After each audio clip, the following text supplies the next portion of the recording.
नमस्कार. चला कल्पना करूया एका अशा महान संताची ज्याने आपलं संपूर्ण आयुष्य विठ्ठलाच्या चरणी आणि समाजाच्या सेवेत वाहून दिलं. आज आपण संत तुकाराम महाराजांच्या जीवनातील त्या एका अद्भुत क्षणाबद्दल बोलणार आहोत. एक असा क्षण जिथे मृत्यू हा शेवट नव्हता, तर स्वतः भगवंताने येऊन त्यांना देहासकट वैकुंठाला नेलं. ही एका अविश्वसनीय चमत्काराची कथा आहे. तुकाराम महाराज हे फक्त संत नव्हते, ते होते लोकांचे माणूस, गरिबांचे, दीनदुबळ्यांचे सोबती. त्यांच्यासाठी देवावरची श्रद्धा आणि समाजावरचा प्रेम यात काही फरक नव्हता. आणि हेच निस्सीम प्रेम त्यांच्या आयुष्याच्या त्या महान प्रवासाचा पाया बनलं. आणि याच अतूट श्रद्धेमुळे त्यांच्या आयुष्यात तो सर्वात मोठा चमत्कार घडला. चला तर मग देहूच्या त्या पवित्र भूमीत घडलेल्या त्या अद्भुत प्रसंगाची गाथा आपण आता उलगडून पाहूया. आपण ह्या अविश्वसनीय प्रवासाचे 5 महत्त्वाचे टप्पे पाहणार आहोत.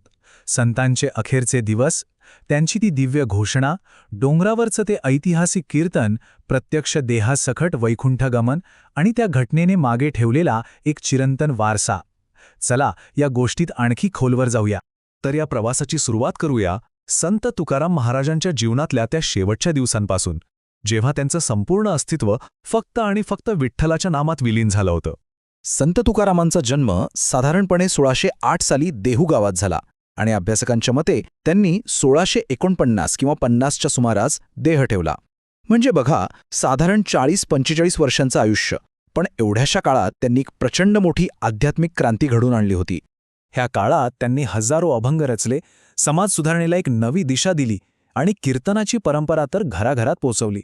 त्यांच्या आयुष्याच्या शेवटच्या दिवसांमध्ये ते पूर्णपणे नामजप आणि कीर्तनात रमून गेले होते.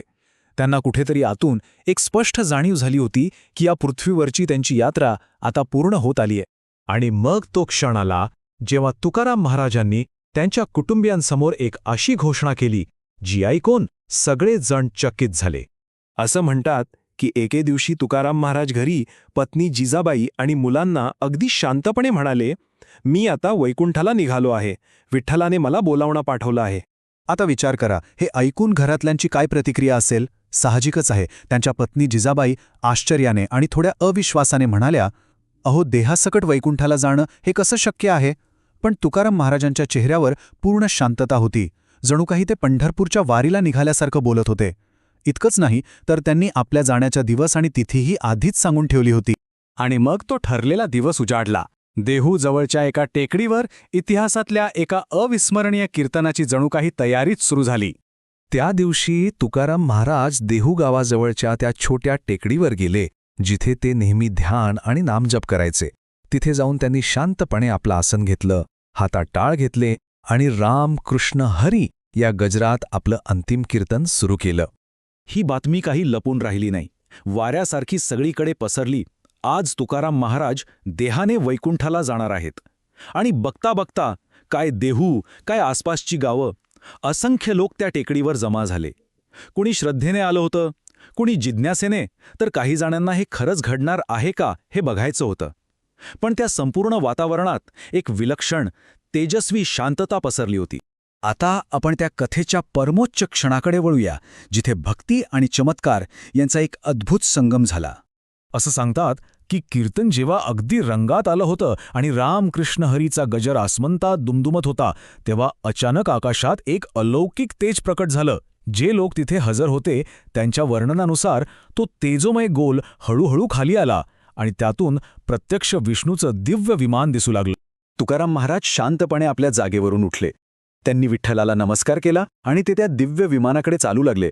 विचार करा, आपल्याच गावातला मातीत अणवाणी चालणारा आपला तुका आज देवासकट देवलोकात जात होता. हा क्षण तिथे उपस्थित असलेल्या प्रत्येकाच्या मनात कायमचा कोरला गेला. आणि त्याचवेळी ही बातमी ऐकून जिजाबाई टेकडीकडे धावत आल्या. पण तोपर्यंत विमान आकाशात उंच गेले होतं. त्यांना फक्त दूर जाणारा प्रकाश आणि हवेत हळूहळू विरळ होत जाणारा नामजपाचा आवाज ऐकू आला. त्या केवळ काही क्षणांनी उशिरा पोचल्या. तर या अलौकिक घटनेनंतर काय झालं आणि तिचा आजच्या काळात काय वारसा आहे, चला ते पाहूया. वारकरी परंपरेत तुकाराम बीज हा तोच दिवस आहे, संत तुकारामांच्या वैकुंठ गमनाचा स्मरण दिन. आजही या दिवशी हजारो भक्त देहूमध्ये जमतात, त्या टेकडीवर कीर्तन आणि नामजप करतात आणि ती प्राचीन परंपरा जिवंत ठेवतात. पण यातला सगळ्यात महत्त्वाचा मुद्दा काय आहे माहितीये?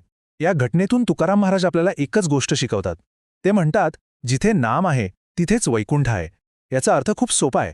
जो मनुष्य देहात असतानाच आपला अहंकार, आपला द्वेष, आपला लोभ हे सगळं देवाच्या नामात अर्पण करतो, तो जिवंतपणेच वैकुंठाचा अनुभव घेऊ शकतो. हे विवेचन ऐकल्याबद्दल मनपूर्वक धन्यवाद.